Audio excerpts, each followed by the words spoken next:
So it's a great honor and pleasure for me to welcome President Barack Obama to Sweden. As you all know, this is a historic event, the first bilateral visit ever by a President of the United States to Sweden. We have had a very constructive meeting. There are many reasons why the relationship between the United States and Sweden is special. Many Swedes emigrated to the United States at the end of the 19th century, and somewhere around 4 million Americans today claim Swedish heritage. Business ties flourish between our two countries. Sweden is, in fact, one of the largest investors per capita in the US, and we have considerable American investments in Sweden. The United States is the most important foreign employer in our country. Our societies are founded on the same core values: democracy, respect for human rights, and rule of law. All these values are at the heart of the deeds of Raoul Wallenberg. And I'm looking forward to the possibility to pay tribute to Raoul Wallenberg this afternoon, a man who chose not to be indifferent and who saved thousands of Hungarian Jews from the Holocaust. The United States and Sweden also share ambitions when it comes to the opening of global trade flows. Trade has laid the foundation of Sweden's wealth and prosperity. Around 50% of our GDP comes from exports, and Sweden strongly supports open trade regimes, and in particular a free trade agreement now being negotiated between the European Union and the United States. This will not only bring more jobs and growth to both our continents, it will also strengthen our political and economic partnership. We also touched upon the economic situation in Europe and in the United States. I mentioned that the crisis has hit countries in Europe differently, Sweden being one of those countries that has done relatively well during the crisis. But the need for structural reforms exists throughout Europe to stay competitive, and at the same time preserving all our welfare ambitions. We have also discussed climate change and its consequences. It represents one of the most important challenges to our societies. Sweden has reduced greenhouse gas emissions by 20% since 1990, while GDP at the same time has increased by 60%. So there is no contradiction between economic growth and the protection of environment. I welcome President Obama's ambitious new climate action plan. US emissions have in recent years already fallen substantially, and your new plan will help the United States to make even further reductions. We have agreed to work together in the international climate negotiations to make sure that other countries also are prepared to cut their emissions. This is the only way that we can protect our environment. We have discussed a few foreign policy issues as well, the most topical, of course, being the situation in Syria. Sweden condemns the use of chemical weapons in Syria in the strongest possible terms. It's a clear violation of international law. Those responsible should be held accountable. Sweden believes that serious matters concerning international peace and security should be handled by the United Nations. But I also understand the potential consequences of letting a violation like this go unanswered. In the long term, I know that we both agree that the situation in Syria needs a political solution. So, thank you once again, Mr. President, for coming to Sweden. I look forward to our program together this afternoon. So please. Thank you so much. Hey. I've just exhausted my Swedish. Thank you so much, Prime Minister Reinfeldt, for your very kind words and welcoming me today. I'm proud to be making the first ever bilateral visit by a U.S. President to Sweden. It's only been a short time, but I already want to thank all the people here for the warm hospitality that's been extended to me and my delegation. This is truly one of the world's great cities. It is spectacularly beautiful. The Prime Minister tells me that the weather is like this year-round. So, like so many who've come here, I feel Stockholm in my heart, and I'm sure that I'll want to bring back my family to have a visit sometime in the future. I've said before that it's no accident that democracies are America's closest partners, and that includes Sweden. That's why I'm here today. As free peoples, we recognize that democracy is the most effective form of government ever devised for delivering progress and opportunity and prosperity and freedom to people. And as two of the most innovative economies on earth, we cherish that freedom that allows us to innovate and create, which is why we're leaders in science and research and development, those things that pioneer new industries and broaden our horizons. We share a belief in the dignity and equality of every human being, that our daughters deserve the same opportunities as our sons, that our gay and lesbian brothers and sisters must be treated equally under the law, that our societies are strengthened and not weakened by diversity. And we stand up for universal human rights, not only in America and in Europe, but beyond, because we believe that when these rights are respected, nations are more successful, and our world is safer and more just. So I want to thank Sweden and the Swedish people for being such strong partners in pursuit of these values that we share. The partnership is rooted in deep friendship, but as was also mentioned, we have very strong people-to-people ties. My hometown of Chicago has a lot of people of Swedish descent. Vice President Biden was honored to welcome King Gustav and Queen Sylvia to the United States earlier this year to mark the 375th anniversary of the first Swedish colony in America, and I'm looking forward to visiting with the King and Queen tomorrow. I should mention on behalf of hockey fans back home in Chicago, I have to say how grateful our championship Blackhawks are for their several teammates who hail from Sweden. So that's been an excellent export that we gladly accept. I had a chance to visit with Prime Minister Reinfeldt in the White House during my first year in office, and he has always proved to be a thoughtful and deliberative partner on a whole host of international issues, and I'm pleased that we've been able to strengthen that partnership in our discussions here today. We, of course, discussed the appalling violence being inflicted on the Syrian people by the Assad regime, including the horrific chemical weapons attacks 2 weeks ago. I discussed our assessment, which clearly implicates the Syrian government in this outrage. The Prime Minister and I are in agreement that in the face of such barbarism, the international community cannot be silent, and that failing to respond to this attack would only increase the risk of more attacks, and the possibility that other countries would use these weapons as well. I respect, and I've said this to the Prime Minister, the UN process. Obviously, the UN investigation team has done heroic work under very difficult circumstances, but we believe very strongly, with high confidence, that in fact chemical weapons were used and that Mr. Assad was the source. And we want to join with the international community in an effective response that deters such use in the future. So I updated the Prime Minister on our efforts to secure congressional authorization for taking action, as well as our effort to continue to build international support for holding the Assad regime accountable in order to deter these kinds of attacks in the future. And we also discussed our broader strategy.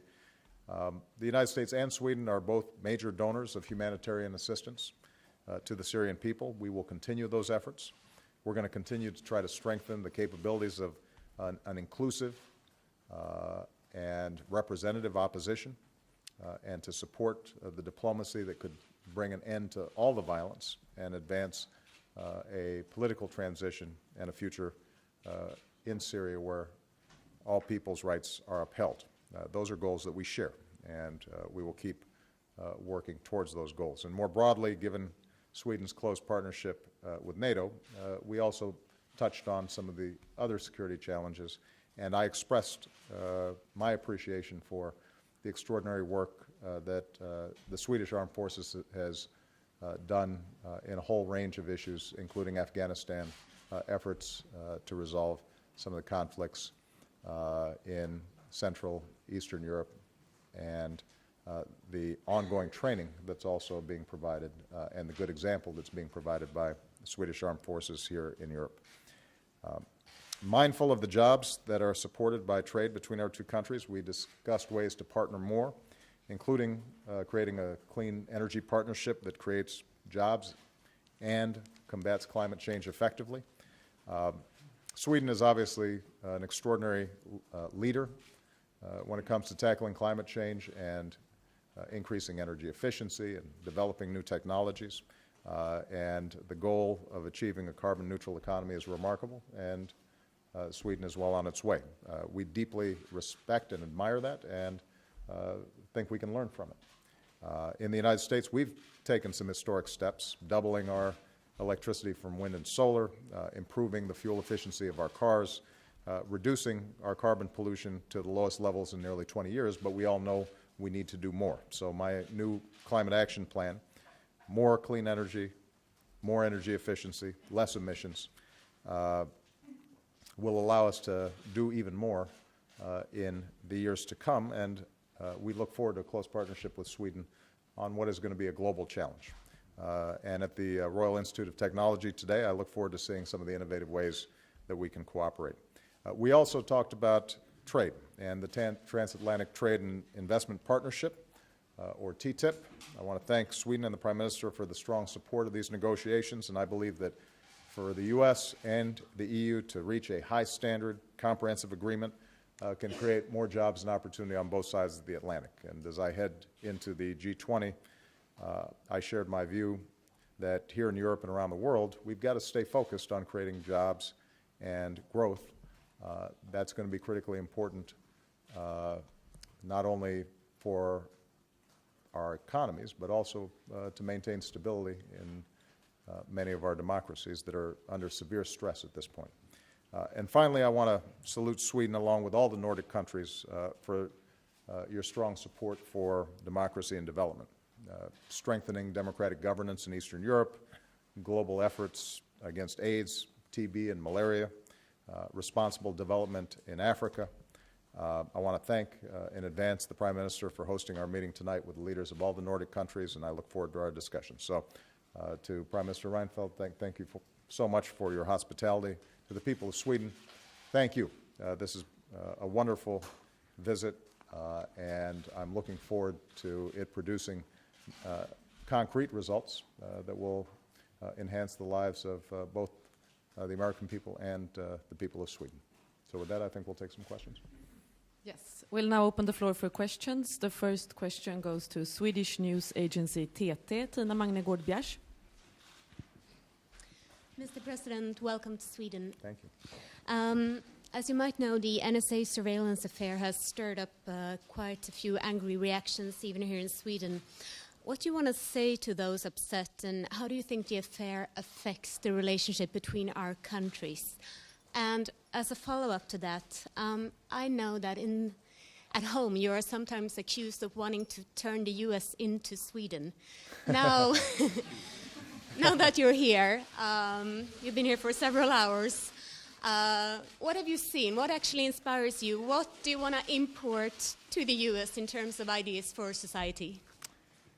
Well, let me take the NSA question first, because this is a question that I've received in previous visits to Europe since the stories broke in The Guardian, and I suspect I'll continue to get as I travel through Europe and around the world for quite some time.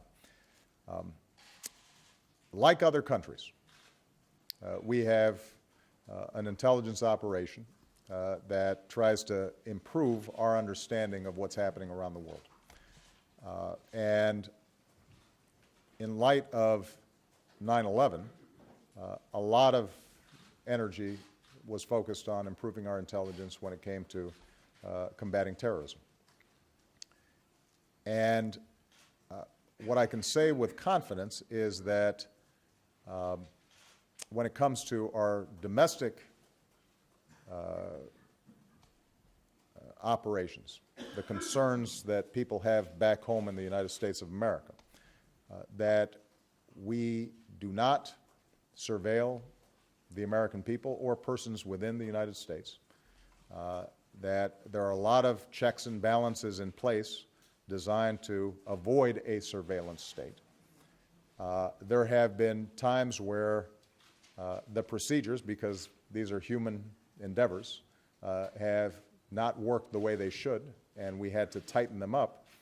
And I think there are legitimate questions that have been raised about the fact that as technology advances and capabilities grow, it may be that the laws that are currently in place are not sufficient to guard against the dangers of us being able to track so much.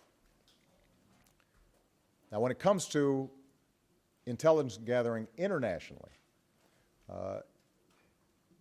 our focus is on counterterrorism, weapons of mass destruction, cybersecurity, core national security interests of the United States.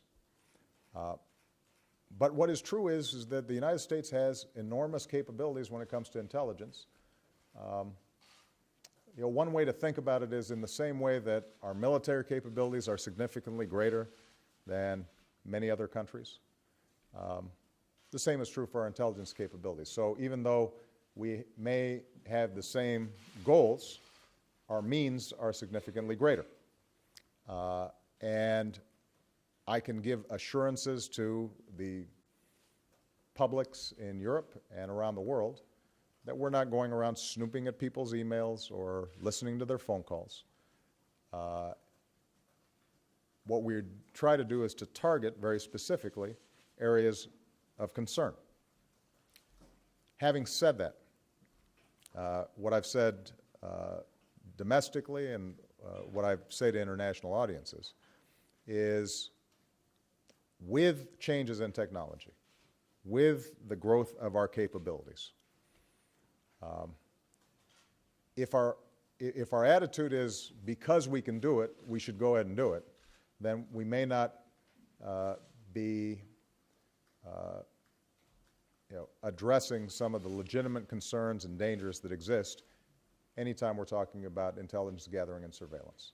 So what I've asked my national security team to do, as well as independent persons who are well-known lawyers or civil libertarians or privacy experts to do, is to review everything that we're doing with the instructions to them that we have to balance the ends with the means.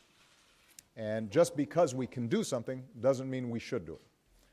And there may be situations in which we're gathering information just because we can that doesn't help us with our national security, but does raise questions in terms of whether we're tipping over into being too intrusive with respect to the interactions of other governments. And that is something that we are currently reviewing carefully. We are consulting with the EU in this process. We are consulting with other countries in this process and finding out from them what are their areas of specific concern and trying to align what we do in a way that I think alleviates some of the public concerns that people may have. But this is always going to be there's going to be some balancing that takes place on these issues. Some of the folks who've been most greatly offended publicly, we know privately engage in the same activities directed at us, or use information that we've obtained to protect their people. And we recognize that, but I think all of us have to take a very thoughtful approach to this problem. And I'm the first one to acknowledge that given advances in technology and the fact that so much of our information flow today is through the internet, through wireless, that the risks of abuse are greater than they have been in the past. Now, with respect to Sweden, I haven't had a chance to wander around Stockholm as much as I would like, It is a gorgeous country. What I know about Sweden, I think, offers us some good lessons. Number one, the work you've done on energy, I think, is something that the United States can and will learn from. Because every country in the world right now has to recognize that if we're going to continue to grow, improve our standard of living, while maintaining a sustainable planet, then we're going to have to change our patterns of energy use. And Sweden, I think, is far ahead of many other countries. Sweden also has been able to have a robust market economy while recognizing that there are some investments in education or infrastructure or research that are important. And there's no contradiction between making public investments and being a firm believer in free markets. And that's a debate and a discussion that we often have in the United States. You know, I have to say that if I were here in Europe, I'd probably be considered right in the middle, maybe center left, maybe center right, depending on the country. In the United States, sometimes the names I'm called are quite different.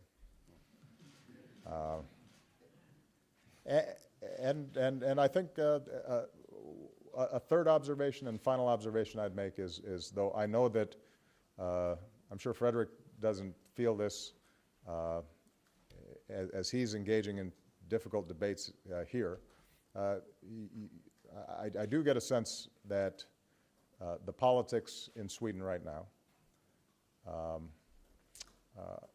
involve both the ruling party and the opposition engaged in a respectful and rational debate that's based on facts and issues. And you know, I think that kind of recognition that people can have political differences, but we're all trying to achieve the same goals.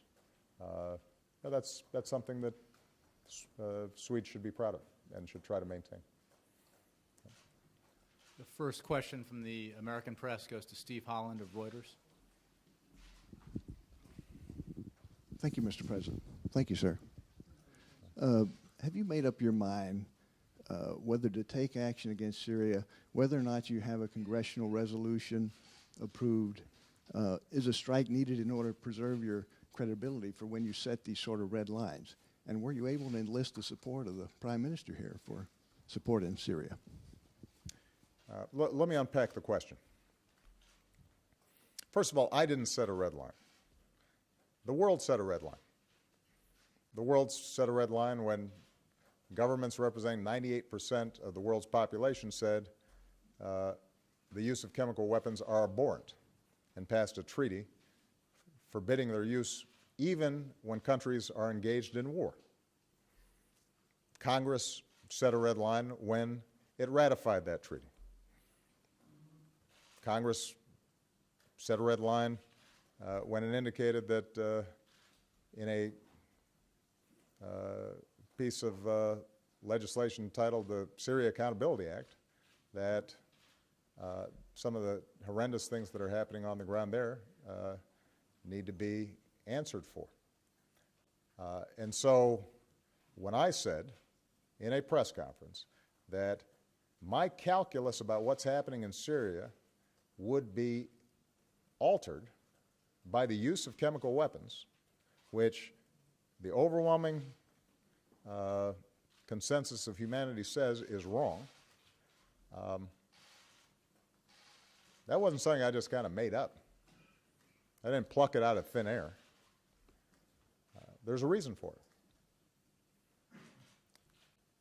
So that's point number one. Point number two, my credibility is not on the line. The international community's credibility is on the line. And America and Congress's credibility is on the line because we give lip service to the notion that these international norms are important. And when those videos first broke and you saw images of over 400 children subjected to gas, everybody expressed outrage. How can this happen in this modern world? Well, it happened because a government chose to deploy these deadly weapons on civilian populations. And so the question is, how credible is the international community when it says this is an international norm that has to be observed? The question is, how credible is Congress when it passes a treaty saying we have to forbid the use of chemical weapons? And I do think that we have to act. Because if we don't, we are effectively saying that even though we may condemn it and issue resolutions and so forth and so on, somebody who is not shamed by resolutions can continue to act with impunity. And those international norms begin to erode. And other despots and authoritarian regimes can start looking and saying, that's something we can get away with. And that then calls into question other international norms and laws of war, and whether those are going to be enforced. So, as I told the Prime Minister, I am very respectful of the UN investigators who went in at great danger to try to gather evidence about what happened. We want more information, not less. But when I said that I have high confidence that chemical weapons were used and that the Assad government, through their chain of command, ordered their use, that was based on both public sourcing, intercepts, evidence that we feel very confident about, including samples that have been tested showing sarin from individuals who were there. And I'm very mindful of the fact that around the world, and here in Europe in particular, there are still memories of Iraq and weapons of mass destruction accusations and people being concerned about how accurate this information is. Keep in mind, I'm somebody who opposed the war in Iraq and am not interested in repeating mistakes of us basing decisions on faulty intelligence. But having done a thoroughgoing evaluation of the information that is currently available, I can say with high confidence, chemical weapons were used. And by the way, Iran doesn't deny it. Even Syria doesn't actually deny that they were used, and that is what the UN investigators are supposed to be determining. And frankly, nobody's really disputing that chemical weapons were used. The only remaining dispute is who used them, which is outside the parameters of the UN investigation. So the UN investigation will not be able to answer that preliminarily. They're not supposed to. But what we know is that the opposition doesn't have the capability to deliver weapons on this scale. These weapons are in Assad's possession. We have intercepts indicating people in the chain of command both before and after the attacks with knowledge of these attacks. We can show that the rockets that delivered these chemical weapons went from areas controlled by Assad into these areas where the opposition was lodged. And the accumulation of evidence gives us high confidence that Assad carried this out. And so the question is, after we've gone through all this, are we going to try to find a reason not to act? And if that's the case, then I think the world community should admit it. Because you can always find a reason not to act. This is a complicated, difficult situation. And an initial response will not solve the underlying tragedy of the civil war in Syria. As Fredrik mentioned, that will be solved through eventually a political transition. But we can send a very clear, strong message against the prohibition or in favor of the prohibition against using chemical weapons. We can change Assad's calculus about using them again. We can degrade his capabilities so that he does not use them again. And so what I'm talking about is an action that is limited in time and in scope, targeted at the specific task of degrading his capabilities and deterring the use of those weapons again. And in the meantime, we will continue to engage the entire international community in trying to find a solution to the underlying problems, which brings me to the last question, and that is what happens if Congress doesn't approve it? I believe that Congress will approve it. I believe Congress will approve it because I think America recognizes that as difficult as it is to take any military action, even one as limited as we're talking about, even one without boots on the ground, that's a sober decision. But I think America also recognizes that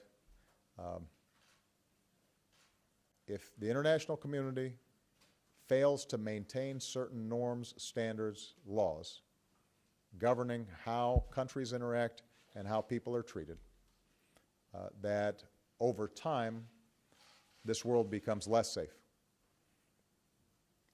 It becomes more dangerous not only for those people who are subjected to these horrible crimes, but to all of humanity. And we've seen that happen again and again in our history.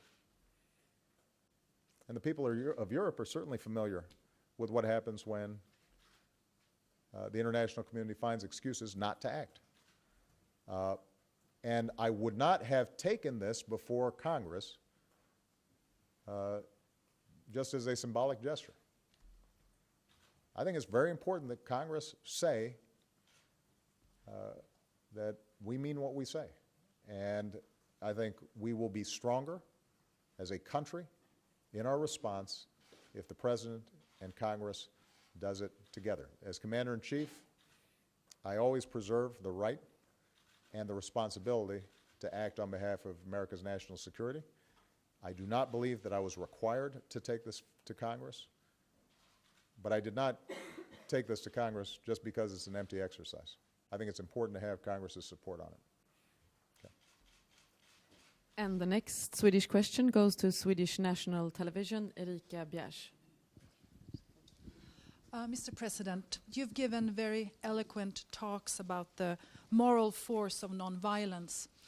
I was wondering, could you describe the dilemma to be a Nobel Peace Prize winner and getting ready to attack Syria? And also, in what way did the talk that you had today with Prime Minister Reinfeldt move the world a step closer to resolving the climate crisis? I would refer you to the speech that I gave when I received the Nobel Prize. And I think I started the speech by saying that compared to previous recipients, I was certainly unworthy. But what I also described was the challenge that all of us face when we believe in peace, but we confront a world that is full of violence and occasional evil. And the question then becomes, what are our responsibilities? So I've made every effort to end the war in Iraq, to wind down the war in Afghanistan, to strengthen our commitment to multilateral action, to promote diplomacy as the solution to problems. The question, though, that all of us face, not just me, our citizens face, not just political leaders, is at what point do we say we need to confront actions that are violating our common humanity. And I would argue that when I see 400 children subjected to gas, over 1,400 innocent civilians dying senselessly, in an environment in which you already have tens of thousands dying, and we have the opportunity to take some action that is meaningful, even if it doesn't solve the entire problem, may at least mitigate this particular problem, then the moral thing to do is not to stand by and do nothing. But it's difficult. This is the part of my job that I find most challenging every single day. I would much rather spend my time talking about how to make sure every 3- and 4-year-old gets a good education than I would spending time thinking about how can I prevent 3- and 4-year-olds from being subjected to chemical weapons and nerve gas. Unfortunately, that's sometimes the decisions that I'm confronted with as President of the United States. And frankly, as President of the United States, I can't avoid those questions. Because as much as we are criticized, when bad stuff happens around the world, the first question is, what is the United States going to do about it? That's true on every issue. It's true in Libya, it's true in Rwanda, it's true in Sierra Leone. It's now true in Syria. That's part of the deal. What was the second question? I think we have great opportunities. I think there's a good chance for Fredrik to talk about our shared views here, because we have, I think, a joint belief that developed countries have to make progress, but we have to have an international framework to address where the increases in emissions are now occurring. Okay, well, I totally agree to that. I think it's been a very interesting development after Copenhagen. I learned, we were both present in Copenhagen, that we were saying that US had the highest emissions in the world and that China was catching up. Now, only a few years later, we have a situation where China is now double the emissions of the ones we have in US. This is actually reshaping the situation when it comes to climate protection. We are both responsible for lowering our emissions, and we are doing so. But what we must also face the fact that we very soon have a situation where 25% of the global emissions is from European Union and United States together. So the world can't say, solve it, pointing at a quarter. They need to take in the 75% outside of European Union and United States. That is our problem. We want to deal with this, but it has to be a global answer. The final question goes to Margaret Talev of Bloomberg News. Thank you. Mr. President, tomorrow you'll see President Putin at the G20 with Russia and U.S. relations seriously strained. Do you see value in trying to persuade him still to drop opposition to a Syrian strike? Or are your efforts now aimed at excluding Russia from the decision? And looking back at your hopes for a reset, do you believe that you overestimated what you could change, or do you believe that Mr. Putin changed the rules midway? If you will indulge me, I have one more, but it's all related. I will indulge you. Thank you. To let you ask the question, I may not answer it, but go ahead. Could you take us behind the scenes on that 45-minute walk around the South Lawn where you changed your mind and decided to take this before Congress? And Mr. Prime Minister. Oh, goodness. Margaret, you're really pressing things now. So this is question number 4 now. No, this is for the Prime Minister. I see. You have expressed some doubts about military action in Syria, and I'm wondering if you could be a little bit more specific about what you're concerned the consequences may be, and whether you believe that President Putin has any shares any burden of the responsibility for Mr. Assad's actions. Thank you. Okay. I'm going to try to remember all this.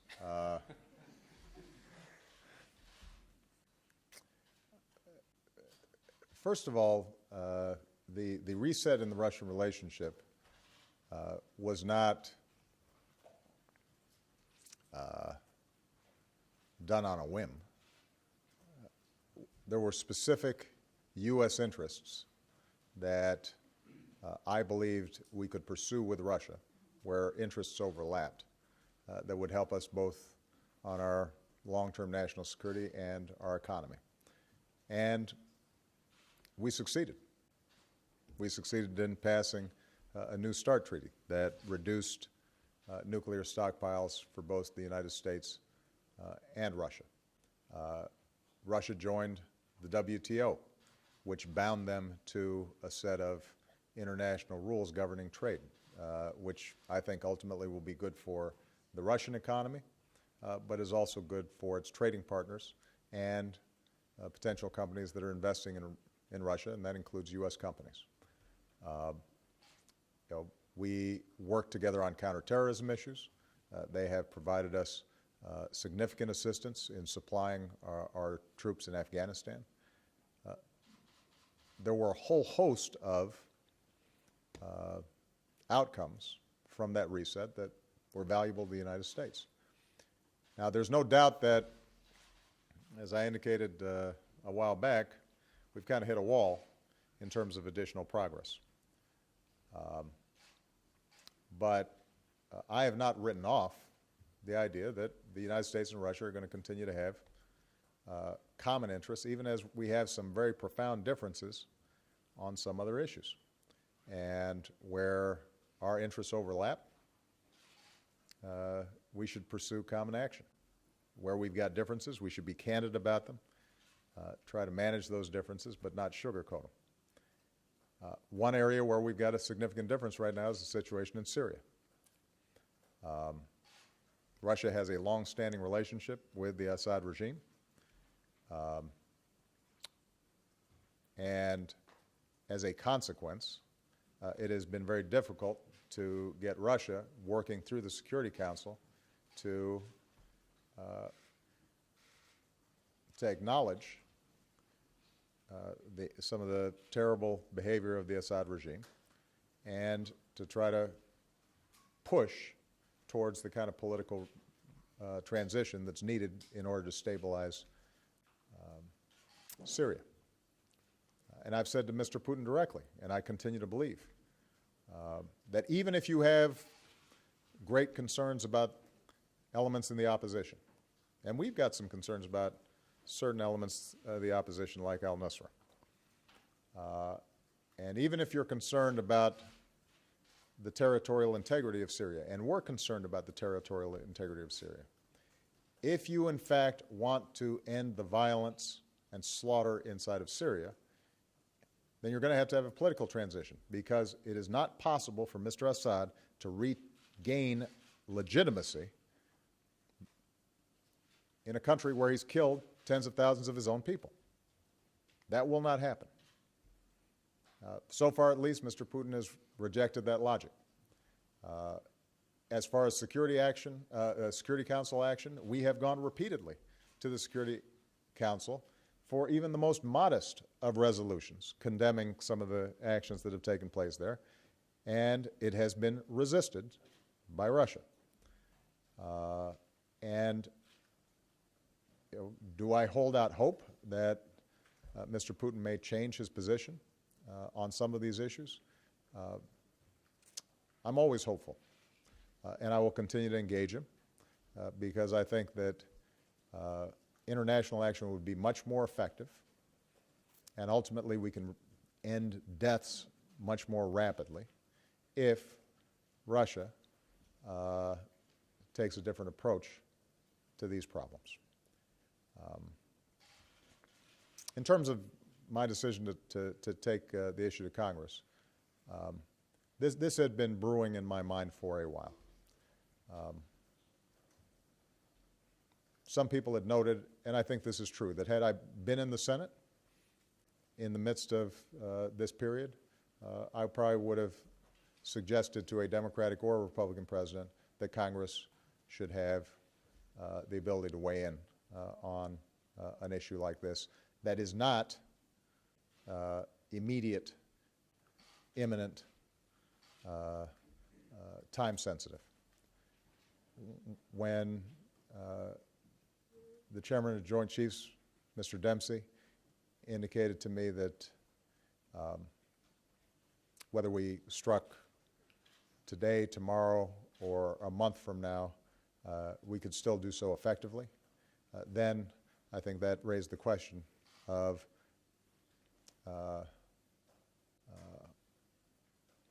why not ask Congress to debate this in a serious way? Because I do think it raises issues that are going to occur for us and for the international community for many years to come. I mean, the truth of the matter is that under international law, Security Council resolution, or self-defense or defense of an ally provides a clear basis for action. But increasingly what we're going to be confronted with are situations like Syria, like Kosovo, like Rwanda, in which we may not always have a Security Council that can act. It may be paralyzed for a whole host of reasons. And yet we've got all these international norms that we're interested in upholding. We may not be directly, imminently threatened by what's taking place in a Kosovo or a Syria or a Rwanda in the short term, but our long-term national security will be impacted in a profound way, and our humanity is impacted in a profound way. And so I think it's important for us to get out of the habit in those circumstances. Again, I'm not talking about circumstances where our national security is directly impacted, we've been attacked, et cetera, where the president has to act quickly. But in circumstances of the type that I described, it's important for us to get out of the habit of just saying, well, we'll let the president kind of stretch the boundaries of his authority as far as he can. Congress will sit on the sidelines, snipe. If it works, the sniping will be a little less. If it doesn't, a little more. But either way, the American people and their representatives are not fully invested in what are tough choices. And we as a country and the world are going to start have to take tough choices. I do get frustrated, although I understand how complex this is. And anytime you're involving military action, then people will ask, well, this may do more harm than good. I understand those arguments. I wrestle with them every day. But I do have to ask people, well, if in fact you're outraged by the slaughter of innocent people, what are you doing about it? And if the answer is, well, we should engage diplomatically, well, we've engaged diplomatically. The answer is, well, we should shine the spotlight and shame these governments. Well, these governments oftentimes show no shame. Well, we should act internationally. Well, sometimes because of the various alignments, it's hard to act through a Security Council resolution. And so either we resign ourselves to saying there's nothing we can do about it, and we'll just shake our heads and go about our business, or we make decisions even when they're difficult.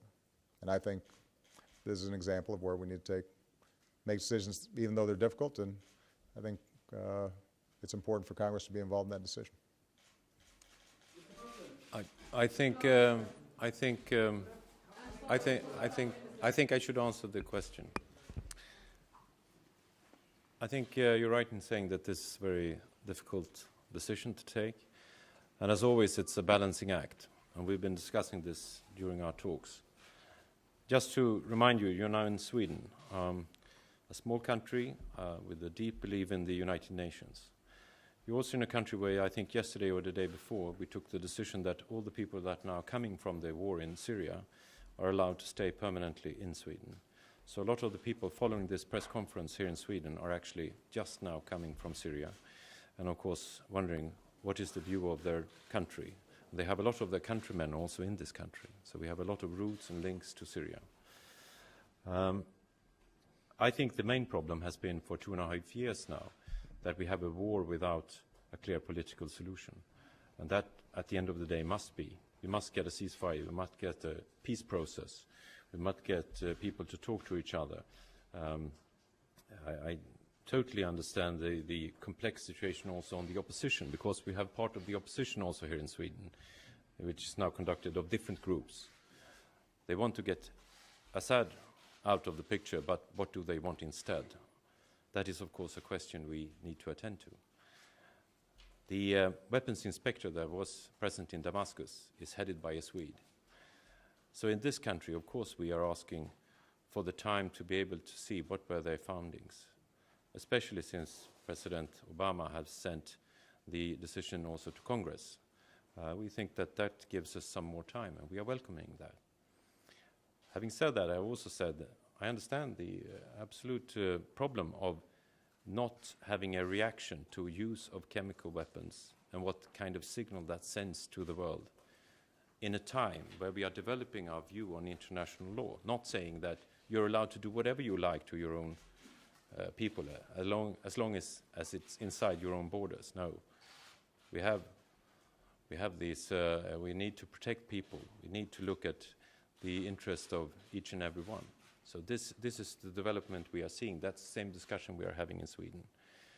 So I understand, especially for the US president, he needs to react, otherwise he will get another kind of discussion. But this small country will always say, let's put our hope into the United Nations, let us push on some more to get a better situation. Of course, President Putin has a responsibility in that, of course, because everyone understands that Russia and also China has been outside of decision-making that we would have needed a long time ago to put more clear pressure and more political solution. So that is what we have been discussing today. If you balance all these sentences, that shows how difficult this is. Okay. Okay, Thank thank you. you very much. That concludes this press conference. Thank you all for attending.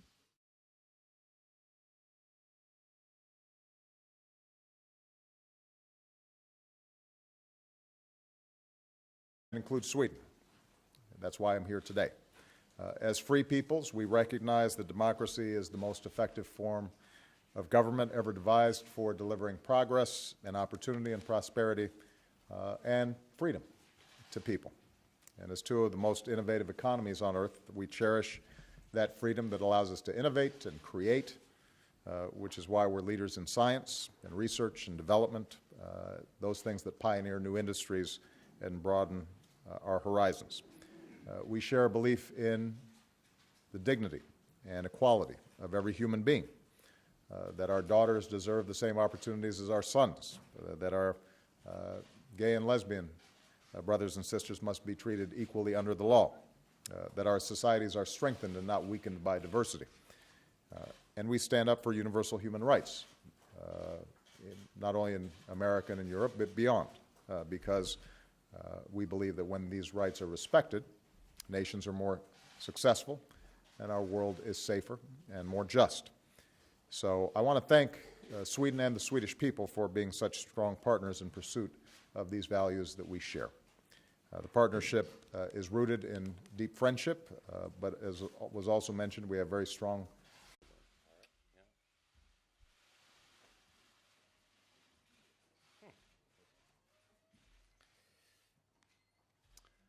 So it's a great honor and pleasure for me to welcome President Barack Obama to Sweden.